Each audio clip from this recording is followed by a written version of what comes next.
Good evening, Miss Ashbury. And good evening.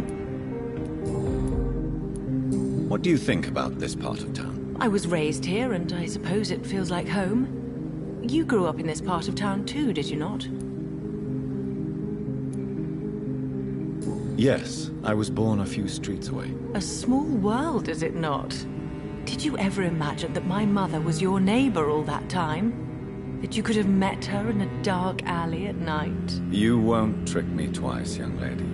We both know Lady Ashbury never hunts or attacks prey at random. Come on, Doctor. Don't tell me you never thought about that possibility. Her fangs on your neck. Oh, are you blushing, Dr. Reed? Is there something that's bothering you? Too much selfishness and individualism for my taste. Even when there was no epidemic. Even if that's partly true, may I remind you that many charitable institutions are financed by the selfish and filthy rich? I suppose you're right. But society must reform and renew itself, or we are all done for. What are you doing out here? You mean, what do I do outside at night, since I am a woman? Let me ask you a question, sir. Would you ask the same question of a man? Actually, yes. I ask the same question to everyone who dares to go outside at night, considering the risks. Well, if you must know, I campaign for the right to vote for all women. Why should I wait to the age of 30 years when men can vote at 21? Are you a suffragette, then? Oh, you really are Elizabeth's girl. Without a doubt. All adult women have the right to vote in the US, in New Zealand, and in Australia. But women here can't vote unless they are property owners. No need to convince me, Miss Charlotte. I have shared your opinion for a long time. Even before I met Emmeline Pankhurst. Really? Oh. Now I see why my mother appreciates you so much. Too bad there aren't more men like you in the vicinity. How are the locals reacting to your claims? People here can't wait for a wall to be built to isolate the West End from the rest of town. That's how progressive they are. If this happens, Emily and I will blow it up. Explosives are very dangerous, young lady. And who is this Emily? She is my best friend, and a suffragette too. She was supposed to campaign with me tonight, but hasn't turned up. Have you any reason to be worried about her? Recently, Emily started to believe in... well, she got interested in vampires. I'm afraid she might be in trouble. Let me guess. You spoke to her about us, didn't you? Despite your mother's warning. I think I should try to find your friend. Oh, that would be top-notch. I can tell you where she might have gone. You have my thanks, Dr. Reed. And please, don't tell my mother. Tell me about your adoption. What do you want to know? Who are your real parents? Elizabeth Ashbury is my real mother. She raised me and has taken care of me all my life. I have no idea who my progenitors are or were. Do you live with her? I still spend a lot of time in my mother's mansion, but I have my own house now. I have a life to live, you see. And one day, I'll have my death to face. How did you meet Lady Ashbury? First, I was an orphan in the institution for girls she manages in the West End. When I was 10, she adopted me, and I have lived with her ever since. Did you know she was a vampire when she picked you? The correct word is Ekon, Doctor. And no, I had no idea why my mother only showed up at night. She told me everything when I turned 16, though I suspected the truth for a long time before that. What exactly has your mother told you about me? Your name and profession, obviously, and the mystery about your maker. I'm sorry to hear about what happened to your sister, sir. Mother says it was not your fault. Does it not scare you to know what I am? What your mother is? Why should it? My mother is the most compassionate woman. Must I be wary of her, Dr. Reed? Or you?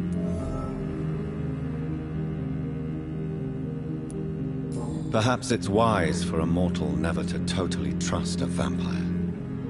Your mother herself told me that we Ekon are creatures of deception.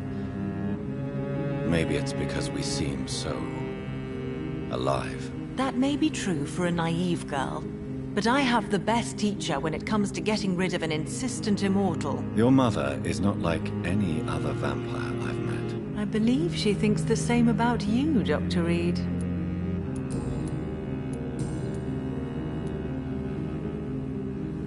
Do you know why Lady Ashbury chose you to become her daughter? No, I don't.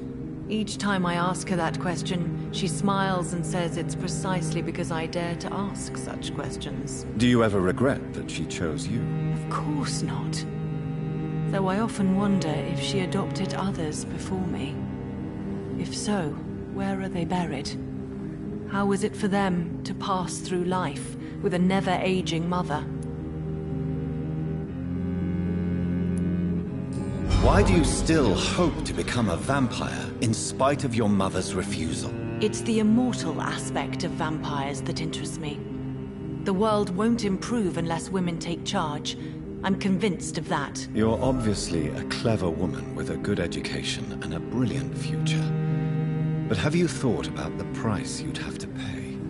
The loneliness, the necessary masquerade. Is it not true of every high position? To change this world and make it a better place, one needs time on one's side. Tell me, Charlotte, how do you plan to achieve eternal life, since you've obviously given it a lot of thought? I won't give up. You have no idea how determined I am, sir. I may contract a deadly disease. I may throw myself under a carriage, just to be saved by her sweet kiss. That's a disturbing answer, young lady. And the worst part of it is, I know you speak the truth. There are less dangerous ways, Doctor. Instead of throwing myself under a horse like Emily Davison, I could just throw myself into your arms. Be careful what you wish for, young lady.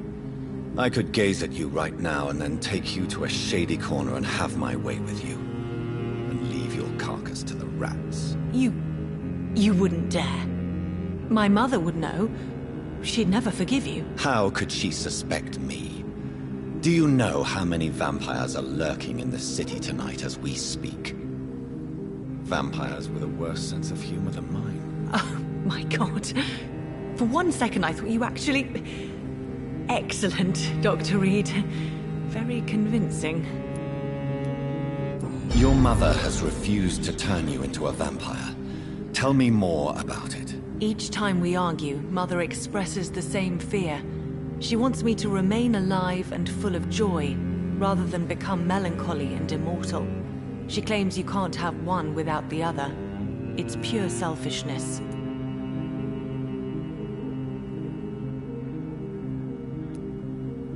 It's your mother's choice.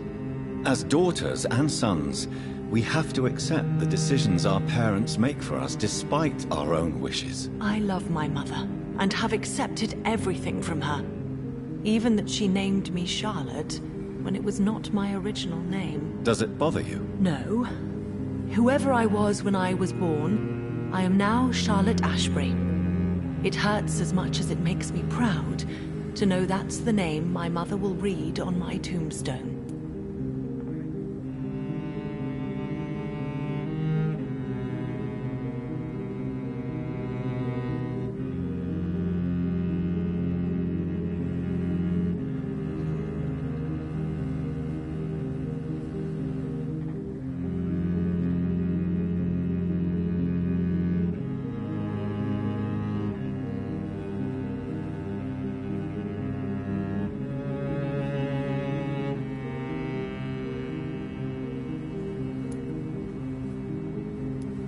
Your mother has walked this earth for much longer than you or I. She is wise, and we should not ignore her advice when we disagree with it. But why shouldn't I be allowed to forge my own experience? There can't be only one righteous way to deal with eternity.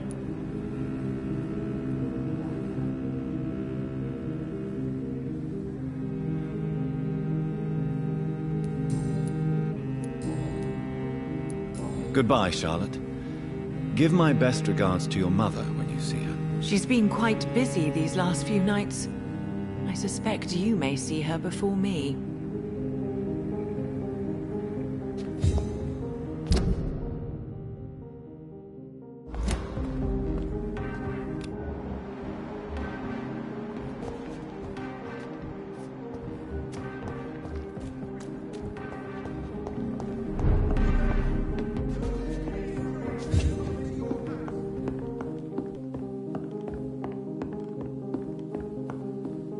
It's locked. Good evening, sir.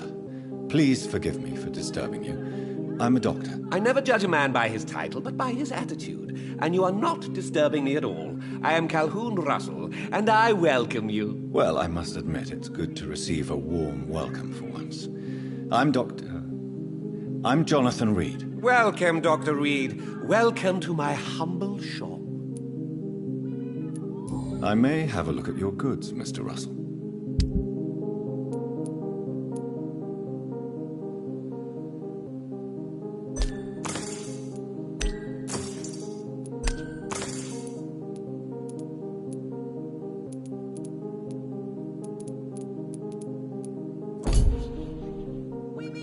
Good evening. Do you have any family nearby? Not since my parents died. I'm London's lone gourmet. Really? But you seem to be such a pleasant and sociable fellow. I'm afraid the real hedonist has to be sometimes. I discovered ecstasy as a solitary pleasure, but it does not mean it can't ever be shared. London's lone gourmet. What a strange title. I used that name in my early years when I was a food critic, and I kept it.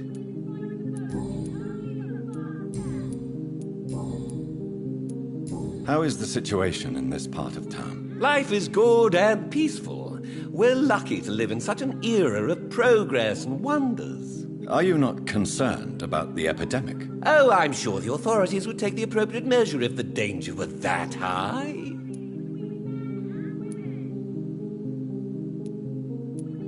I'm afraid the newspapers are seriously underestimating the situation. Things are critical, believe me. Well, that's news then. But I can't believe that things are that bad. Are you sure you're not exaggerating a bit? For the thrill of it? What can you tell me about this place? I recently found the best steak and kidney pie in the city. I'd be glad to share the address if you want. I must confess, I have quite specific tastes when it comes to nutrition. Really? Well, I'm always happy to try new exotic meals. If you ever find an intriguing table, please share the address. Finding a good restaurant? Is that really all that interests you? Oh, I have many passions, but nothing brings me ecstasy like subtle and exquisite flavors from my teeth to my belly. Is it not a little too late to be trading? On the contrary, it is the perfect hour. Believe me, my friend, it is always at night that you meet the most fascinating characters. But what about the epidemic? The bombs and raids? And all the random violence? Please, sir, this is London, England. We will prevail. And if a bomb must fall on my shop, then I'll be there to hear it falling. So you prefer to work at night? Oh, I also enjoy a sunny day like everybody else. But the night always has a certain je ne sais quoi of its own.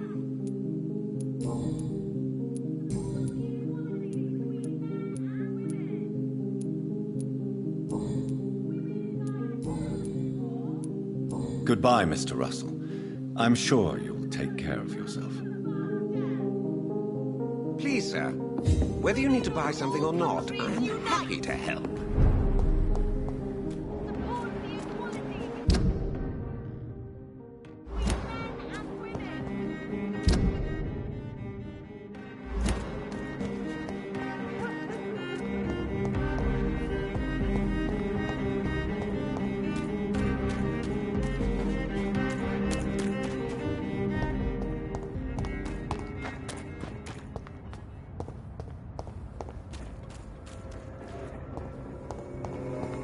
welcome place for a stroll. A leech!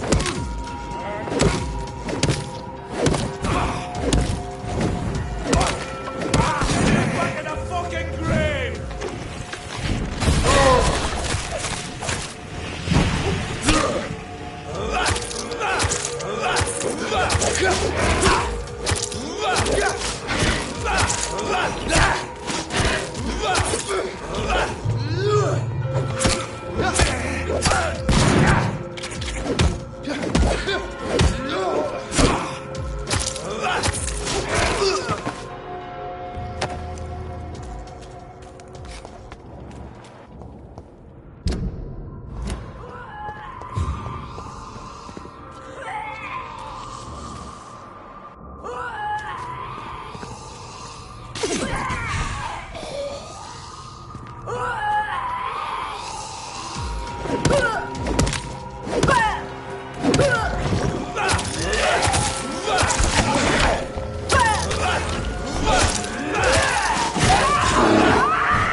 Mine!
Fresh water. As long as it's not holy water, we may find some use for it.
It's an leech!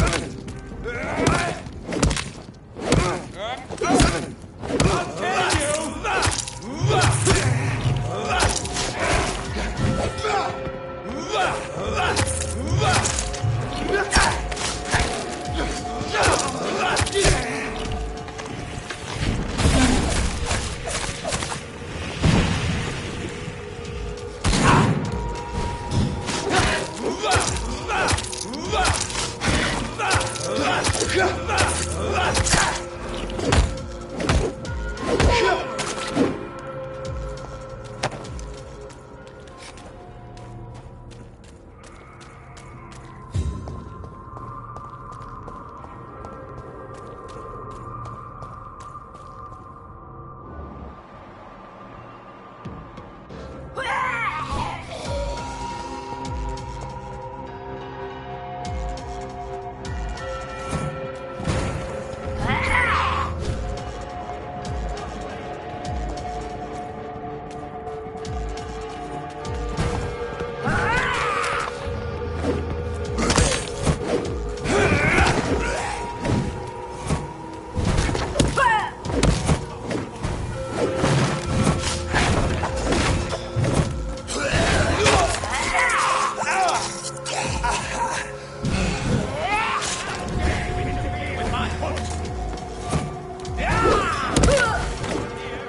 Good evening, Avery. Mr. Jonathan?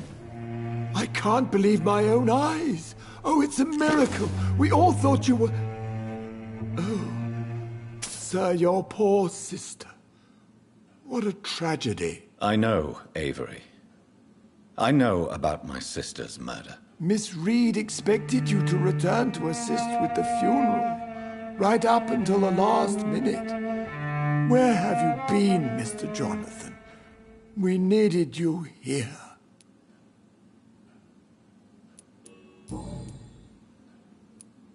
Tell me the truth, Avery. Do you feel forced to stay here? Would you leave this house without the arrangement made by my father? No, sir. I have nowhere else to go. And I promised your father I'd take care of his family as long as I lived. This house is dead, Avery. There is a curse on this family. You really should consider leaving. If only you could have been here sooner or more often. Maybe this house would not be that empty. But you're here now, sir. So my task is not over.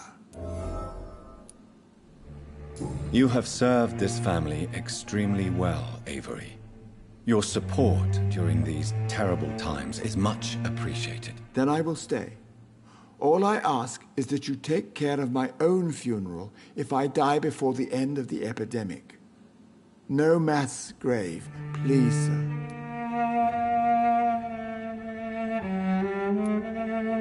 Do you really think I don't take enough care of my mother, Avery? Yes, I do, Mr. Jonathan. You clearly have something more to say. Speak your mind, Avery. I know you work hard to help the sick. But what will you do once the epidemic is over? My home is here, and I have nowhere else to go. But this house will need some improvements if I move here. Some radical changes. That's good news. Whatever changes you have in mind, I'm sure we will find an arrangement that suits your mother also. How is my mother? Not well, I'm afraid, sir. Miss Reed is very fragile since the police brought her back home. The police? What happened? Miss Reed was found walking in the streets. She kept saying she had spoken with her son and daughter. She's resting now. Has she received appropriate medical care? I'm taking care of Miss Reed myself. Hospitals are so overwhelmed by the epidemic that they can only accept patients infected by influenza. Perhaps we could arrange a short trip. Somewhere sunny, like France. She has always been very fond of France. I think leaving London could do her good. I'm afraid Miss Reed is too frail for the moment. Recently, she started going out at night without remembering it. I have to watch her carefully. What is the situation in this part of town? For a time, the West End seemed spared by the epidemic. But the situation is getting much worse. Have you no relatives anywhere? I'll understand if you want to take a few days to see family. Your father managed to guarantee my earnings as long as I take care of this house, sir. My sisters are dead, and I've never met my nephews. I'll stay, sir. I'm sorry I could not be here for Mary's funeral. Your mother was strong, sir, but your support would have been appreciated. Apart from the priest and I, no one else attended your sister's funeral. To be present at the funeral with you both was my dearest wish, Avery. But I am sorry, I simply could not attend. I would not dare to question your absence, Mr. Jonathan. All I can say is that we missed you a great deal during these difficult days.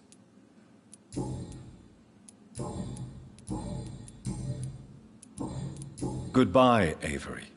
Please watch over my mother until I return. Of course, Mr. Jonathan. but please return as soon as possible.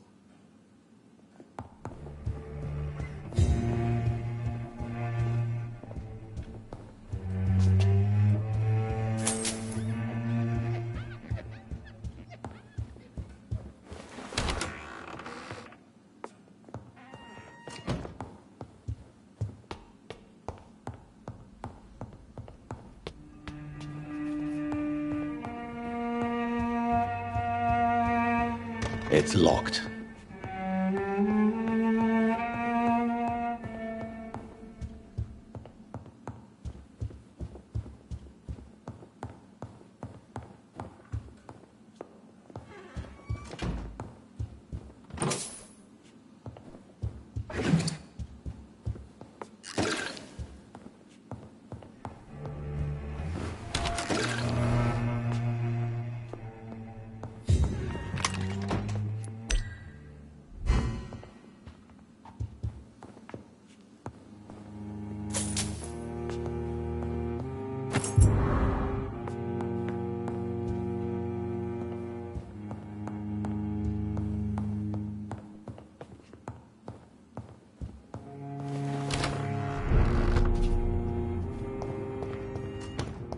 It's locked, all right.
I remember Sunday walks in the park.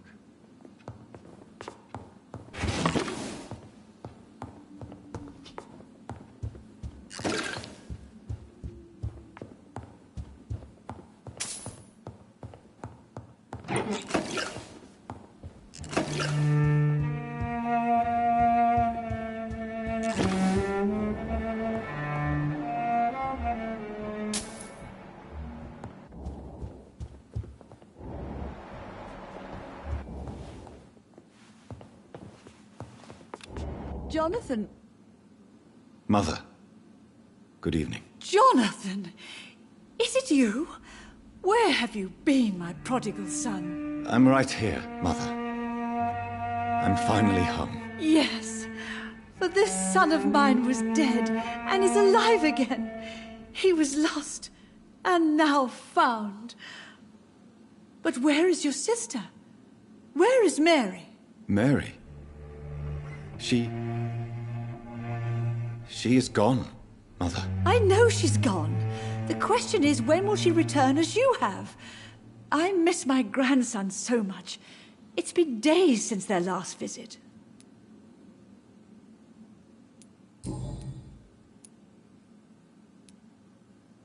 Tell me, Mother, how are you? All alone in this big house with only Avery to take care of you. I'm sad most of the time. Sad that you have left me here alone. Sad that you don't tell me when you come or go. I'm so sorry, Mother. It wasn't supposed to be like this. I was coming home. I was home. London, the Thames, and then it happened. What happened, Johnny? I was attacked, Mother. And I've not been the same since. The important thing is that you finally returned home. I was worried, you know. You were the last member of the family of whom I had no news. Even Mary comes more often than you. Have you returned to Whitechapel Cemetery since Mary's funeral? I never want to go back to that awful place. Wait. I think I went back once. And you were there too. And Mary? No, that can't be true. It was just a bad dream, Mother. A nightmare, yes. Mary was so angry.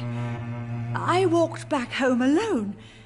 If that kind policeman had not called Avery from the station, I don't know what would have happened. Mother, do you know what's been going on in this area? Not really. I don't go out much due to the epidemic, and when I do, I tend to get lost. What do you mean you get lost? I hope you don't go outside alone. Of course not. When I go out, your father always comes with me, but he leaves me there sometimes, and I have trouble finding the way back.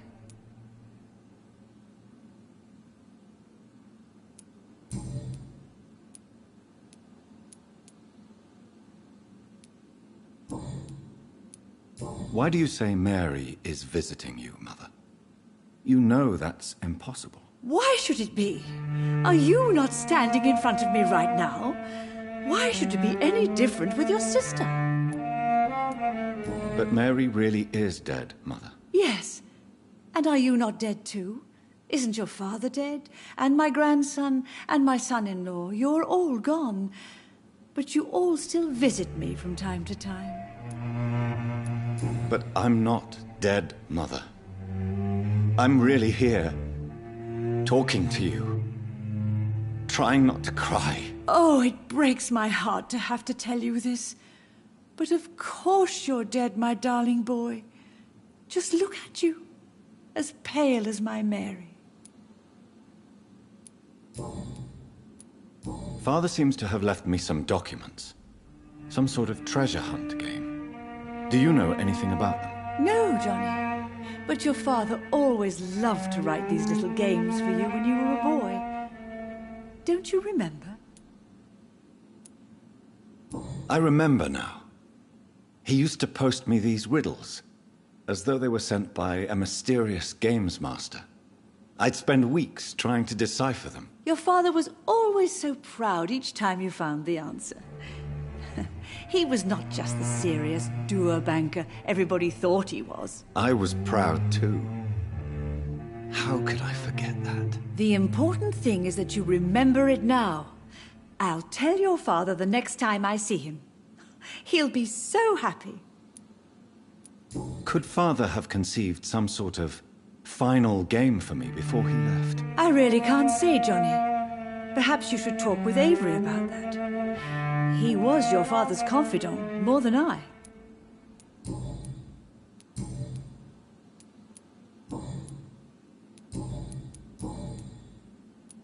Do you need anything, Mother? Can I help you? I just want you to stay with me, Jonathan. Your room is ready. I asked Avery to make your bed. I'll stay as long as I can, I promise. Do you need anything else? Just one thing. Stop staring at me like that. As much as I love you, it breaks my heart to look at those empty and dead eyes. Are you working on a new painting? Not recently. I have trouble focusing on my subject and my mind quickly drifts.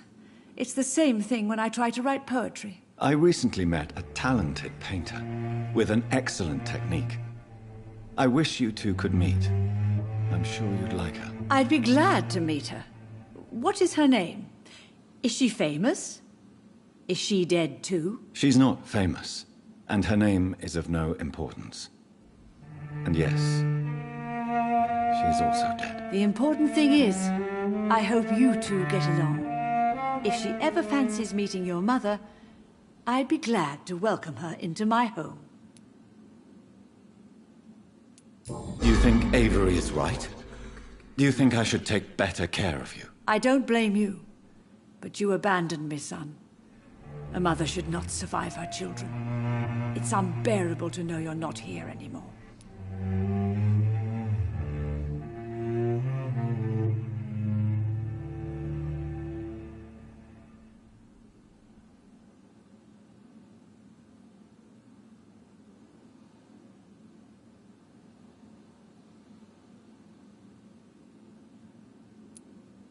I know I have failed you since I returned. I even watched you bury Mary from a distance. From now on, I will protect you. You have my word. You don't have to apologize to me, Johnny. Do you think I did not notice how much you have changed? Have I changed that much, Mother? Am I still your son? You are still, and you'll always be. Despite your pale skin, your bloody eyes, and that echoing sadness in your voice.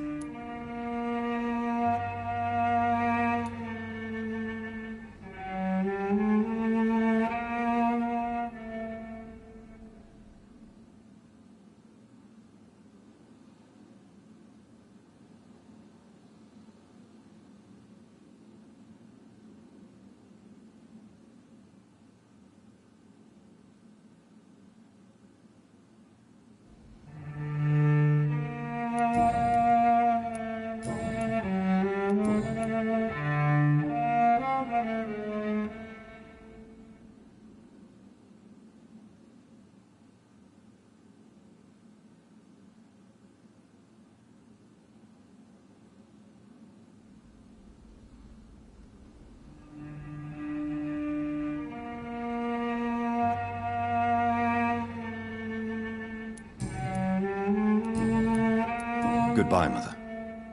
Try to rest now. Goodbye, son. Please come back soon.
Hello again, Mother. Jonathan, back already. Good, good.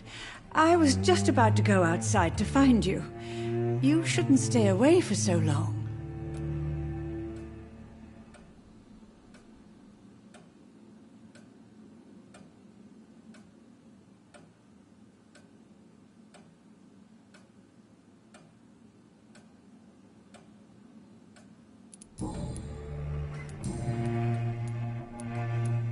Goodbye, Mother. Try to rest now. Goodbye, son. Please come back soon.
Good evening, sir. May I have your attention, please?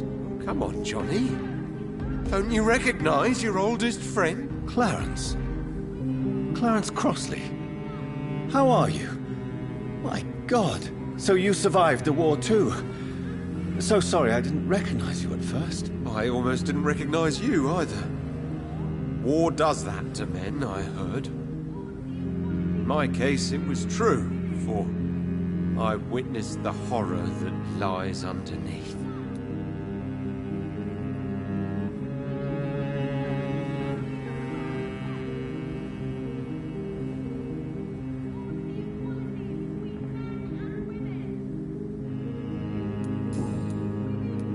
When did you escape the war and return to London? You know what's funny?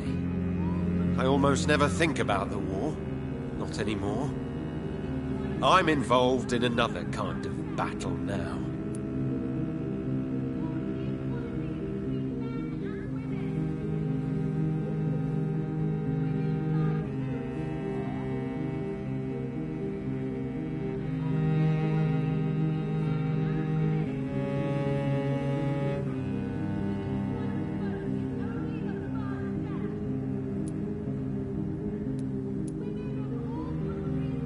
I know what you mean. I haven't had much time to think about the war either since my return. Of course. With the epidemic, I bet you've been busy as well.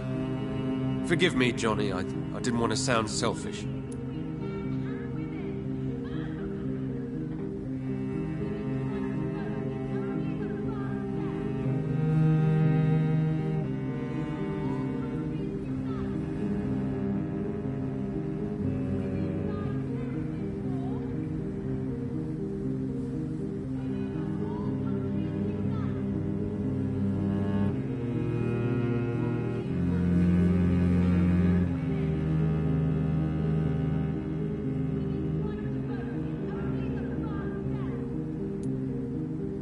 What is this new battle? I saw terrible things during the war. Horrors I thought I'd forget. They're here too. They're everywhere. Vampires.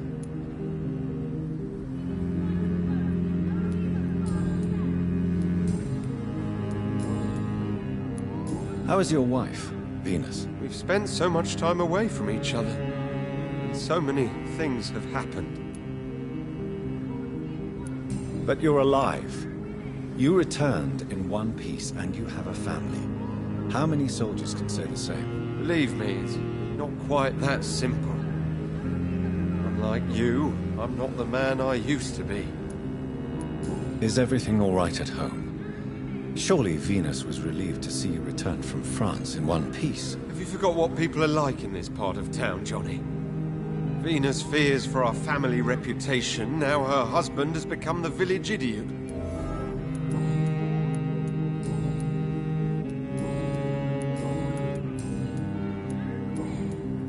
You need some rest, Clarence.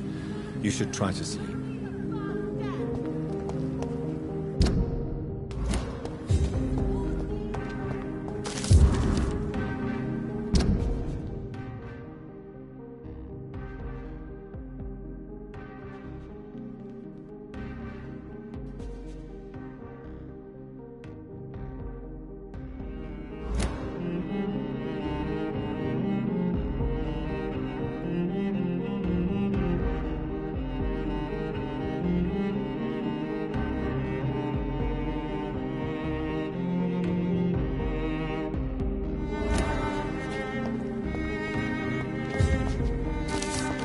They're all around you, waiting for you to let your guard down.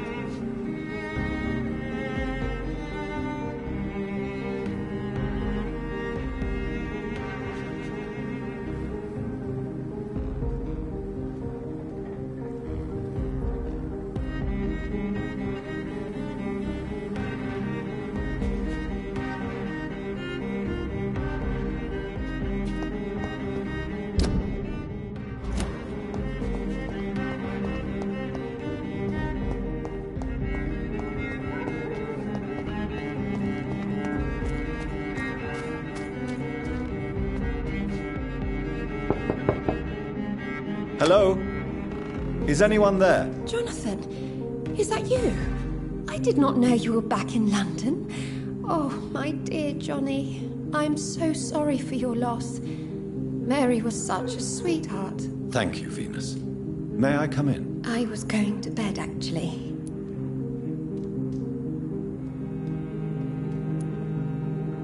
Forgive me. With the epidemic, I tend to forget people are supposed to sleep at night. I'll tell you what. Come back tomorrow for tea. I'll be glad to see you then.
Good evening, miss. Can I help you? I'm a doctor. Dr. Jonathan Reed. I am Karina Billow. I don't need any doctor. The rats. Where are the rats? Miss, You don't seem well at all. Are you afraid of rats? Has one bitten you? No, it's me who bites them. Tasty, juicy, disgusting rats. I can't stop eating them. Help me, please. Help me to disobey the voice.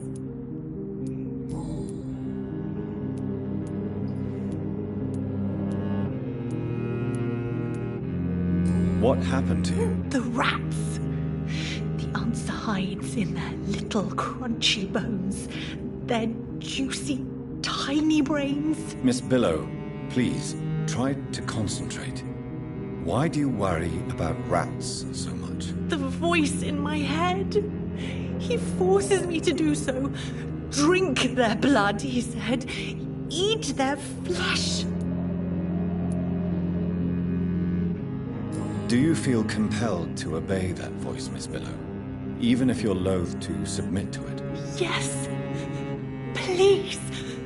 Help. Tell me about the voice in your head. Who is it? Can you describe it? Is it someone you know? Someone you met? Keep your mouth shut, he said. Don't ever speak about me, or I'll abandon you.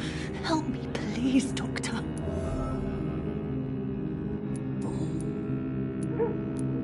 What is the local news hereabouts, Miss Billow? Shadows. Shadows hunting shadows. Whispers in the dark. Pestilence. Suffering. Death. Tell me about yourself, Miss Billow. What do you do for a living? Oh, I'm hungry. Need to eat. Have you got something for me? Blood, perhaps? Can you give me blood, Dr. Reed? Don't you remember who you are, miss? What you did for work? I was strong, proud. I campaigned for good causes. But that was before. Before. It does not matter anymore. I'm so hungry.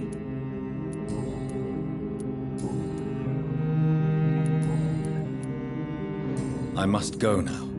Goodbye, Miss Billow.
I'm sure Kaloon Russell has no interest in such a conventional menu.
Are you deaf?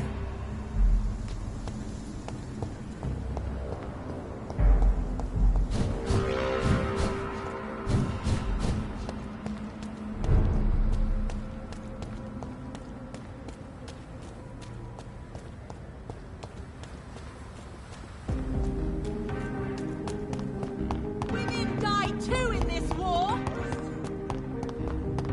Women fight the bird.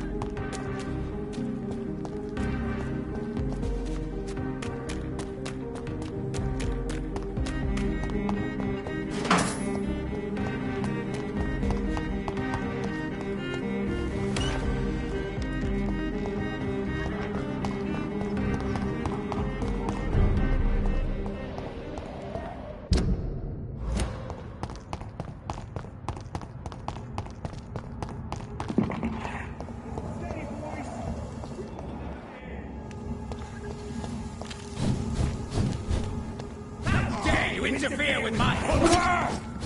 Away with you! Mine! I'll take it.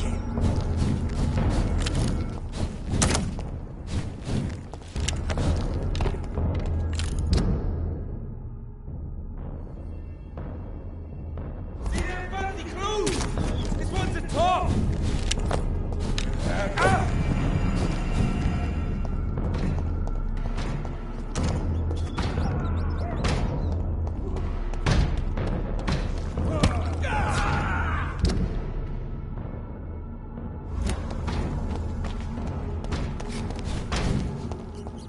I'm sure Kaloon Russell has no interest in such a conventional menu.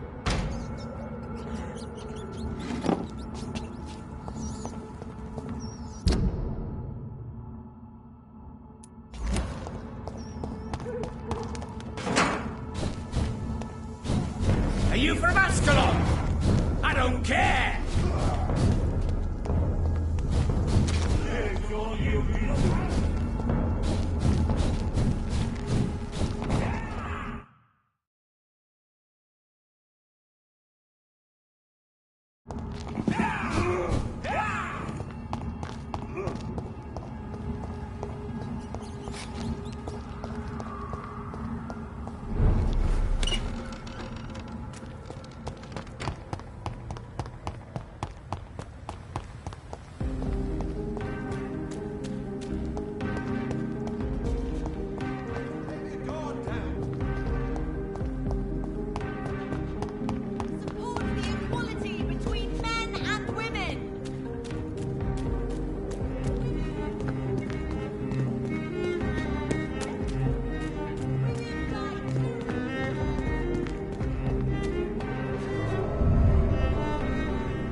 Do you know where you are standing right now?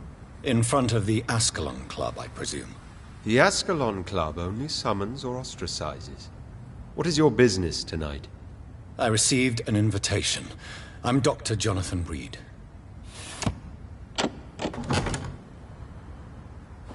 Welcome to the Ascalon Club, then, Dr. Reed. Please proceed. Lord Redgrave is waiting on you upstairs.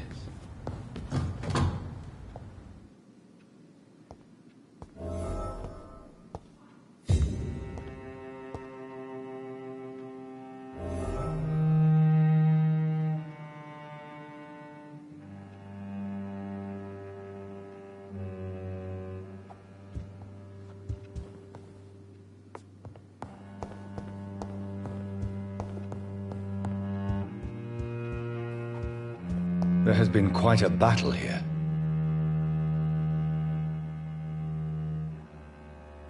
I'm sure the Ascalon Club has the money to replace the furniture. Dr. Reed.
Welcome to the Ascalon Club, then, Dr. Reed.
Good evening.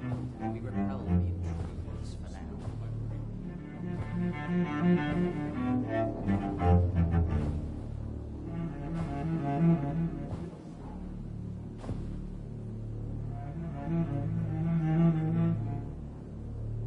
My good friends, if I may have your attention. Behold our visitor, the good Dr. Reed.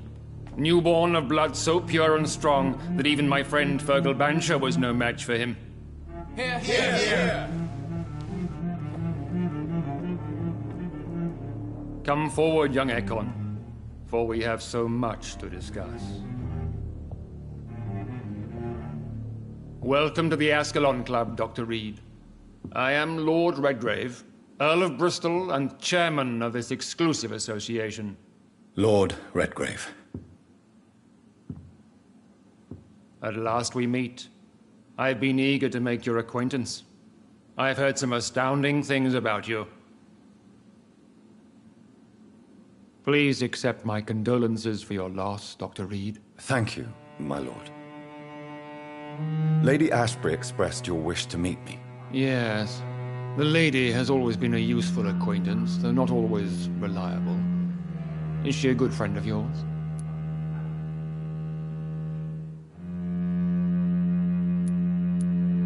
She's a close friend, and I'm honored that she feels the same about me. The centuries have taught me never to trust a woman completely, especially if she is a mortal. Too prone to emotions, if you ask me.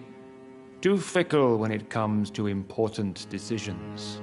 My lord, do not expect me to speak ill of Lady Ashbury. Of course not, and I praise your loyalty.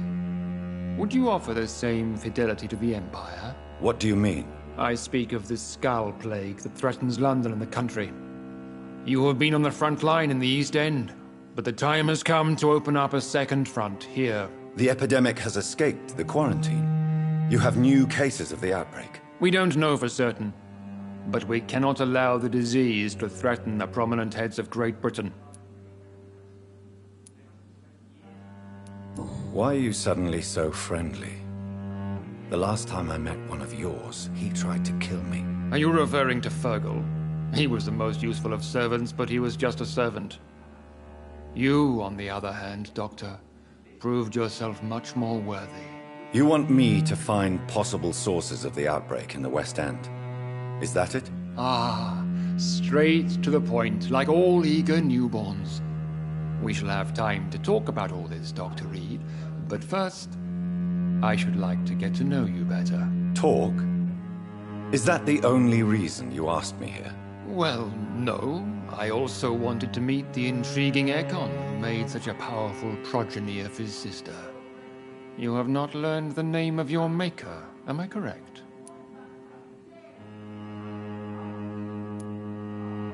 How dare you speak so flippantly of my family? Have no embarrassment, Dr. Reed. We all make mistakes. But whatever your lineage, you are definitely Ascalon material. What do you mean? I would like you to become a member of the Ascalon Club, and to serve me as such.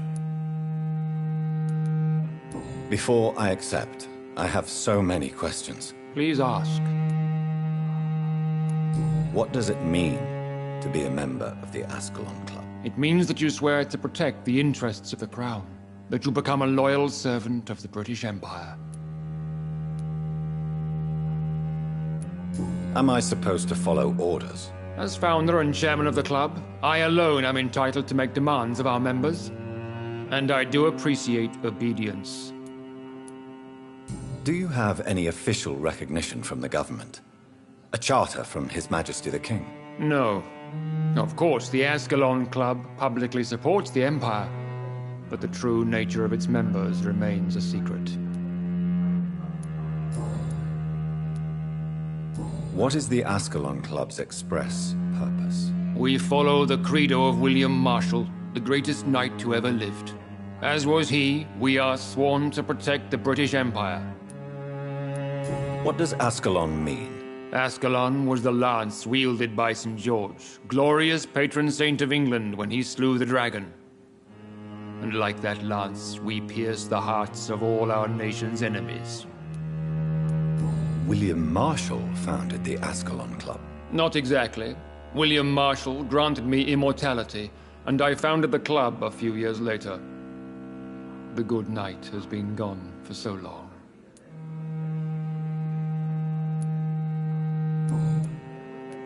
I killed Fergal, who claimed to be one of yours, sent to cleanse the East End of all Skulls. Will his death be an issue? Do not worry. My priorities have changed.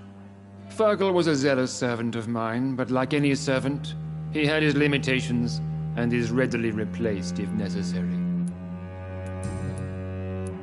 I agree to join the club. This is good news. Good news indeed in these crucial times. Let's inform the Assembly formally and proceed with your initiation. My initiation? Fear not. Nothing fancy nor dangerous. It is just that we, the members of Ascalon, believe that tradition and custom are the backbone of this country.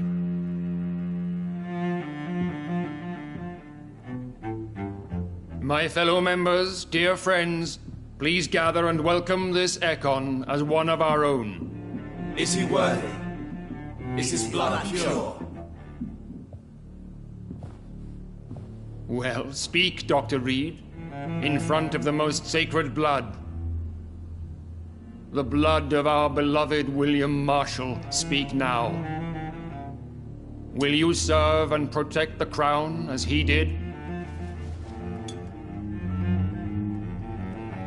Yes, I will. Then, young Ekon, it is time to testify with your blood. It is time to sign the Book of Allegiance. I know it's awfully gothic and a tad pedantic, but England's traditions are the backbone of our nation.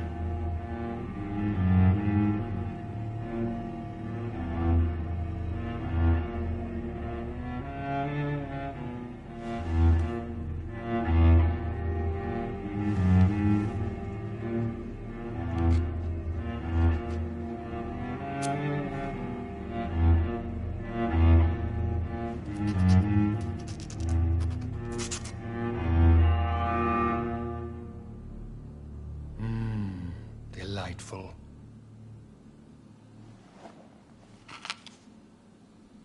Welcome to the Ascalon Club, Dr. Reed. Take your place among the bearers of the lance. One of us! One of us!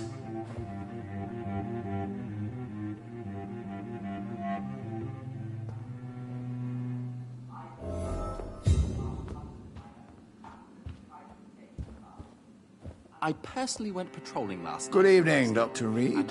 How does it feel to be this evening's centerpiece? Figuratively. We shall chase these intruders down. I feel like the newcomer, and I do not like it at all. Do not be alarmed. The Ascalon Club has a tried and tested policy for choosing its initiates. May I ask who you are, sir? Why would you be interested?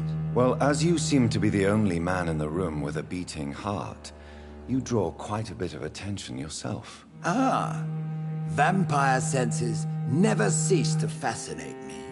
They dwarf those of mere mortals. I am Aloysius Dawson, by the way. Are you a member of the club? Yes, I am. And I have been for many years.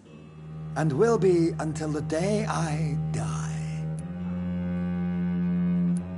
What can you tell me about it? It's not really my place to give you such information. I am merely a mortal member, and a dying one at that.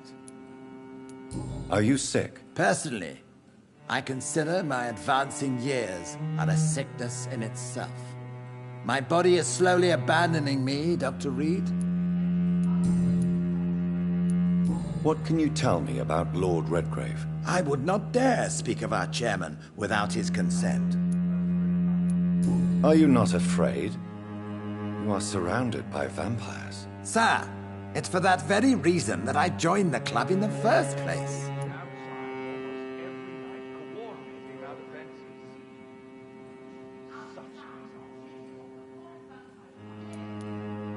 Is not the nature of this club a secret shared by only a privileged few? My dear Dr. Reed, I have spent years and a fortune precisely to gather that kind of information. So you asked for membership? I have been a member of many clubs in many countries. But I must admit, this one is my favorite.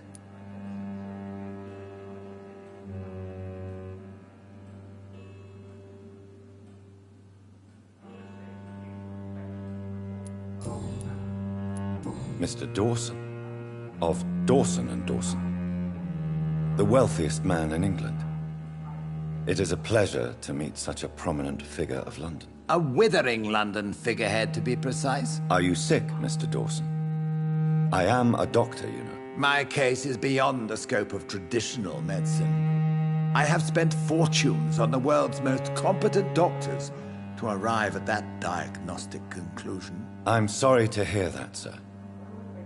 Should I suppose that you're here in search of some form of immortality? Absolutely not. I'm here to implement my plan to save the city I was born in. To cast out the ghastly evil that has us all on our knees. What is the situation like in this part of town? I am sure Lord Redgrave will enlighten you more effectively than I. What do you know about the Guard of Priwen? I should not say this, but I admire their commitment. This is what the nation needs right now. But they are our enemies. They are not mine, Dr. Reed. Would you help them? No. There is a time for such methods. But brute force will not be enough to fight this plague. We have to think differently. Money cannot solve every problem. This mysterious epidemic is going to require more than money can buy. You're right. Money is nothing unless one has the will to wield it. I have a plan, sir.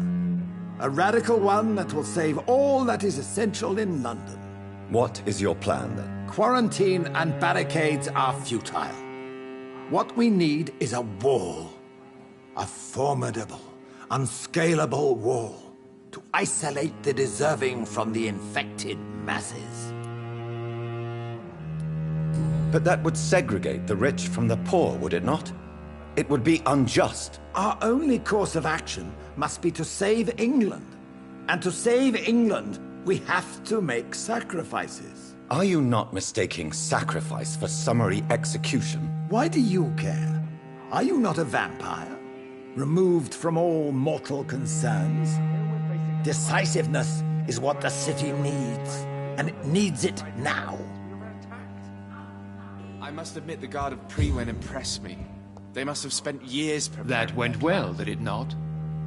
It is always useful to bolster the troops' morale, especially before a difficult battle. You have the makings of a general, my lord. I was, though very long ago.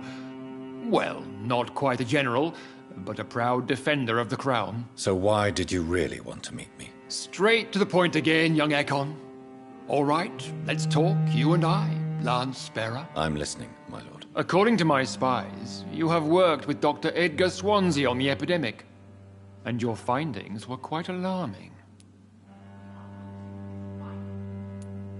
You were spying on me? Not personally. I rarely leave this building. But once he found you, Fergal kept me informed. Until you put an end to his mission. Who was Fergal? I don't see him sipping tea with the others in the club. Fergal Banshire was my squire of sorts. Even before becoming that magnificent beast, he was a brute.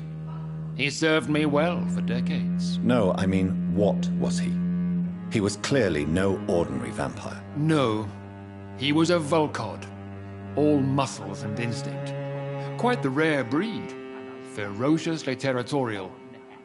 Mortals often mistake them for werewolves. We shall chase these intruders down. You do know I killed him. Yes. Will you bear ill will towards me for his death? Of course not. Your victory was quite impressive and courageous.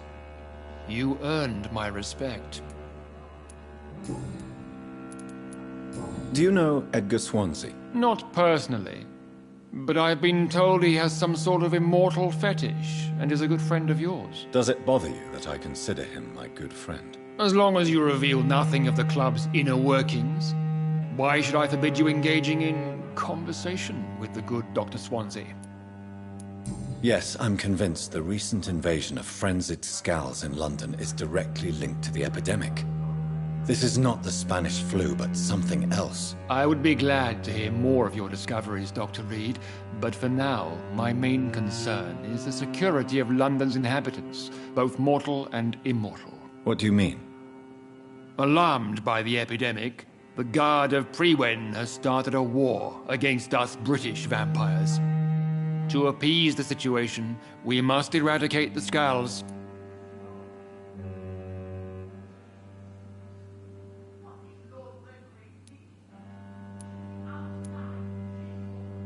I have met peaceful and wise Scals. To exterminate them means we are no better than vampire hunters. Scals are hideous, shameful creatures that give all Ekon a bad name. So, what do you want me to do? I want you to investigate the city thoroughly. I have reason to fear there are cases of contagion in this part of town. Our absolute priority is to find and cleanse them. And how would you like me to proceed? By all means necessary, Dr. Reed. You are now a member of the Ascalon Club and you have carte blanche. Interrogate the locals, follow all the leads you find, and get results.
Welcome to the Ascalon Club, then, Dr. Reed.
I think Lord Redgrave just suggested I was sired by an ancient vampire.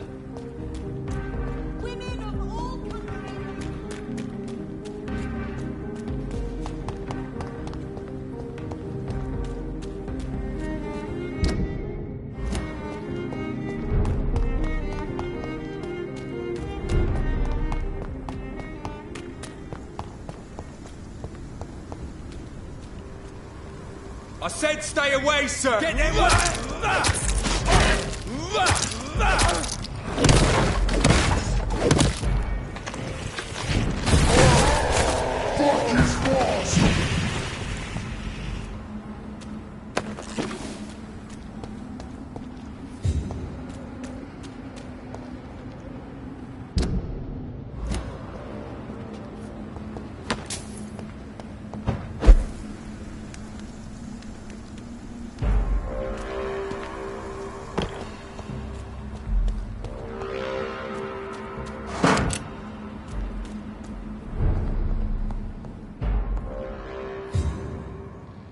Best stay back, sir.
It's locked.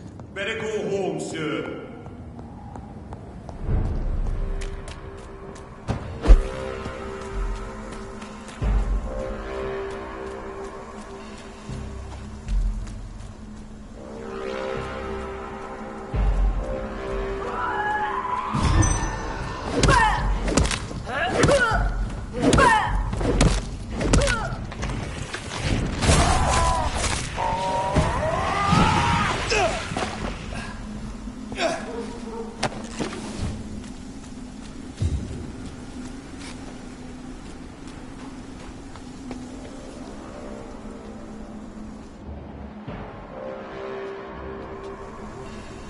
This is no place for you, sir.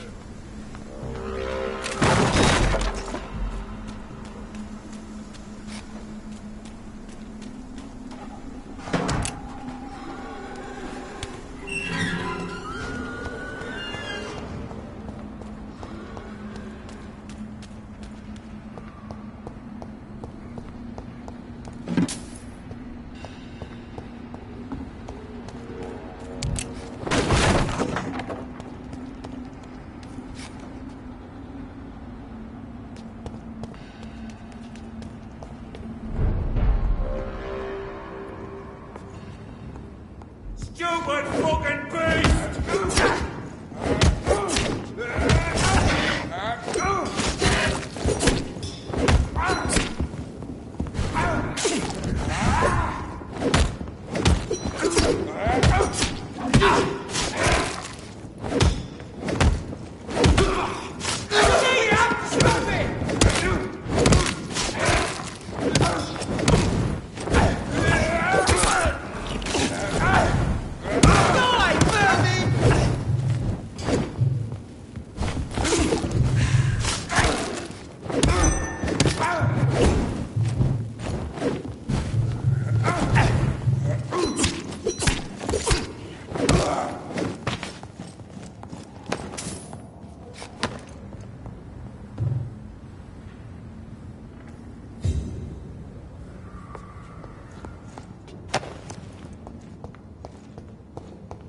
It's locked, all right.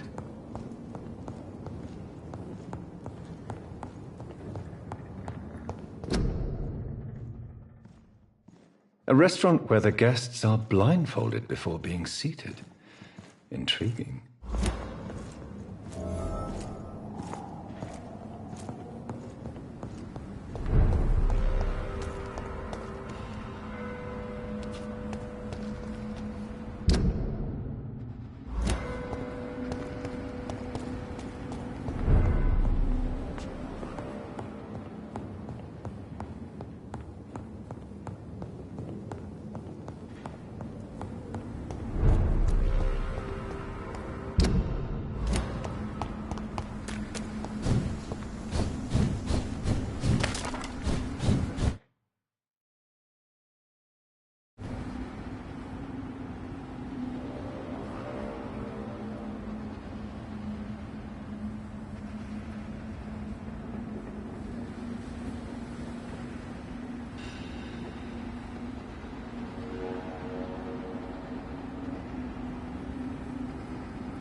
Good evening, Dr. Reed. A great night, what?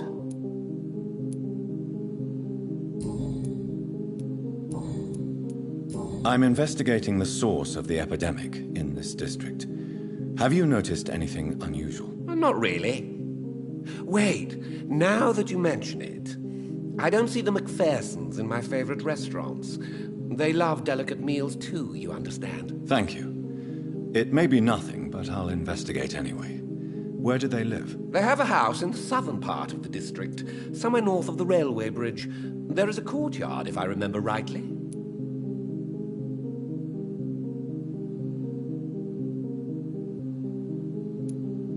I have found a restaurant that could satisfy you, Mr. Russell. The most intriguing and exotic restaurant in London. Really?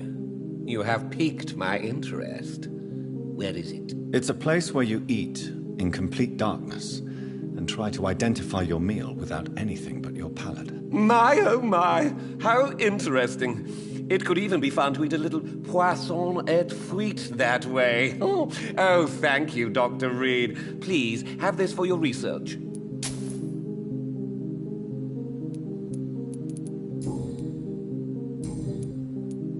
Goodbye, Mr. Russell.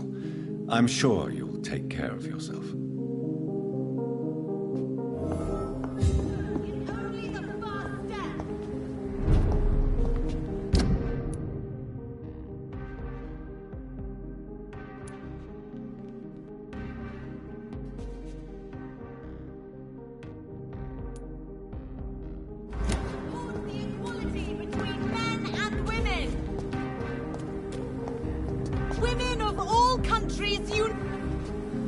Good evening. And good evening. I'm investigating the source of the epidemic in this district. Have you noticed anything unusual recently? A few days ago, I spotted a strange house while campaigning for women's suffrage. Awful smell. No answer when I knocked. Where is it? It's the Mullaneys, a nice family who live in a big house near the park in the eastern part of this neighborhood. Goodbye, Charlotte. Give my best regards to your mother when you see her. She's been quite busy these last few nights. I suspect you may see her before me.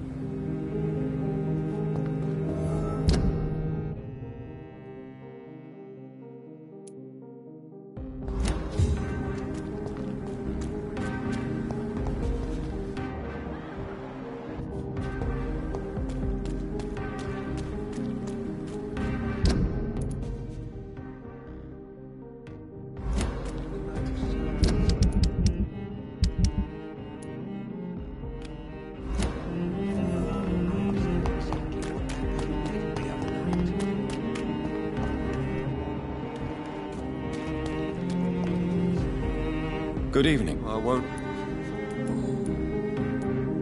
Tell me what you have discovered about vampires, Clarence. They've always been here. And if you search for long enough, you realize others know about these devils too. I'm not alone. Have you shared your research with anybody else? No.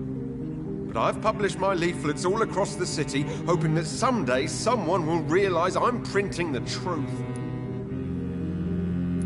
What do you mean you're not alone? Who have you met? The Guard of Prewin, the Brotherhood of St. Paul's Stole, Ichabod Throgmorton. Those names always pop up when you dig deep enough. Have you spoken with any of them? No. With the quarantine, it's almost impossible to leave the West End. But as a doctor, maybe you could, Johnny. Are you asking me to help you prove the existence of vampires, Clarence? Yes, Johnny. Please, gather all the information you can find about vampires and bring it to me. You're the only friend I have left. I need you.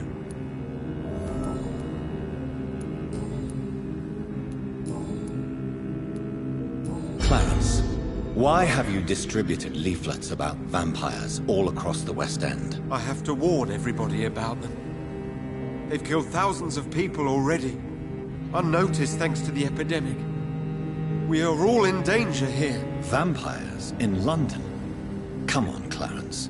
Who's going to believe that? I'm not mad, Jonathan. You have to believe me. I know they are real. They're all around us, even as we speak. Clarence, you've always been a reliable and a good friend to me. If you say you saw a vampire, then I believe you. Thank you, Johnny. Thank you for your trust. You don't know what that means to me. It's all right. But if you want my help, you have to explain exactly what happened. The first time, it was in Rouen. I saw an officer drink the blood of a soldier. I saw its teeth, saw it bite. It was a vampire, Johnny, and they're here too.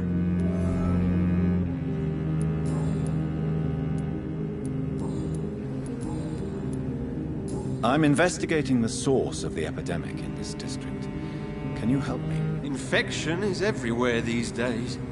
And if you ever go to the park near that swanky house belonging to the Mullaneys... Yes? What about the Mullaneys? What about their house? Not enough noise for a big family with children. Not enough movement. Closed doors. What is going on in there? I wonder. You need some rest, Clarence. You should try to sleep.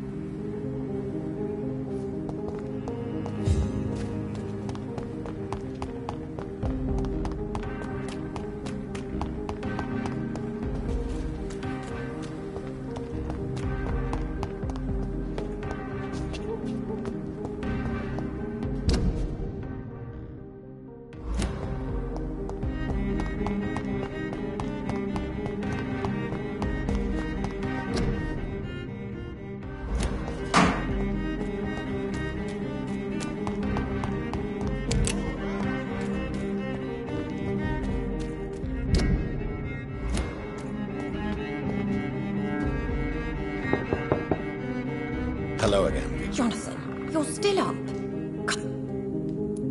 I'm sure you can spare me a few minutes.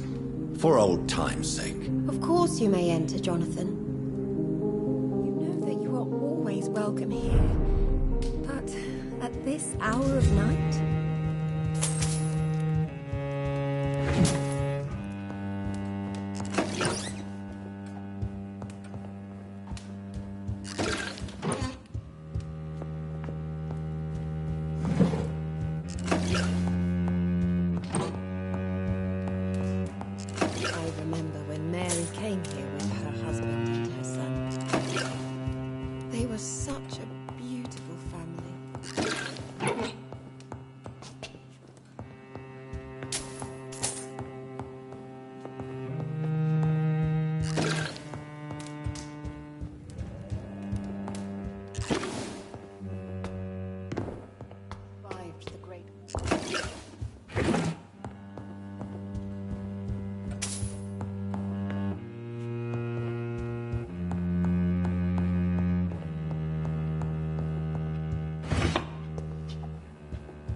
It's locked, all right.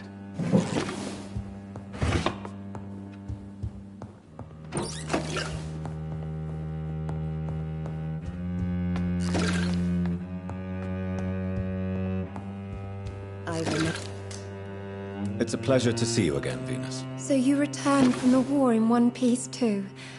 Thank God. My Clarence is back home too. How is the old rascal? Probably outside, chasing ghosts and chimeras. Clarence has changed a lot since he returned from the war, you know.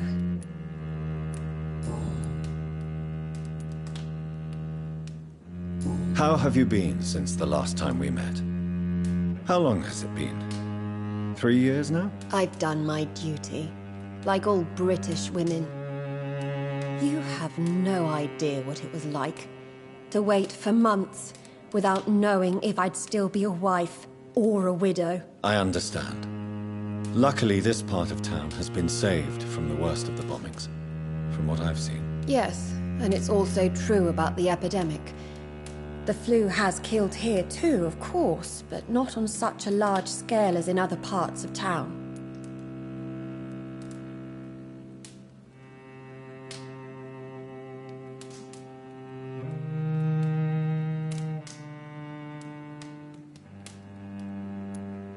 Have you noticed anything peculiar about the neighborhood recently? You mean except for your return to town? No. Oh, and again, Jonathan. Please accept my condolences for your sister. Thank you, Venus. It was so sudden. And I've been so busy, I haven't spoken to anyone about it. I wish I could have assisted at the funeral, but you know, it's been so quick. And what with the epidemic in the streets? There's no need to apologize, my dear. It's normal, considering the circumstances. No, it's not. I am sure that Clarence has not even thought to present you his condolences. He is too busy with his penny dreadful stories.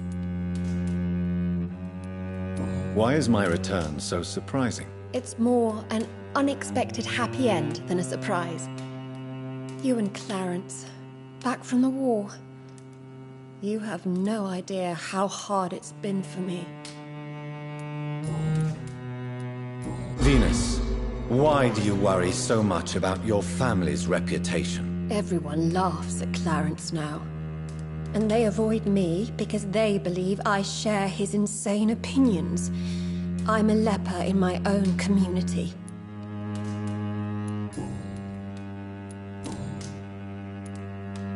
Tell me about Clarence's obsession with vampires. It drives me so crazy it makes my stomach hurt.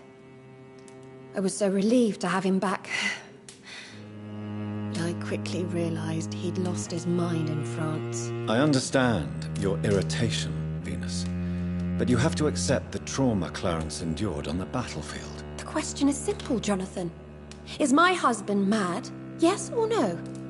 Do vampires exist? Or is Clarence a lunatic?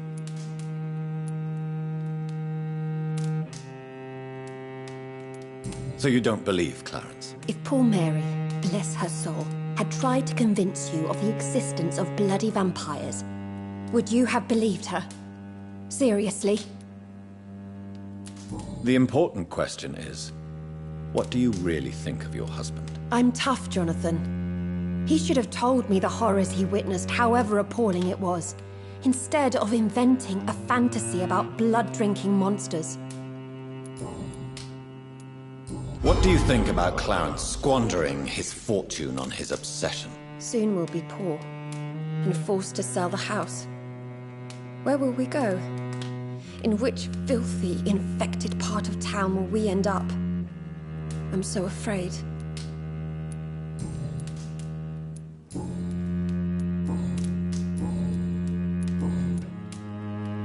I'm investigating the source of the epidemic in this district. Have you noticed anything unusual? The McPhersons.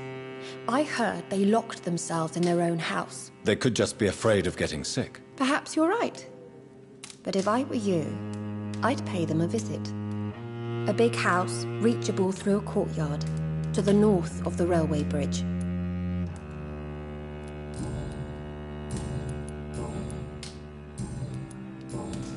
Goodbye for now.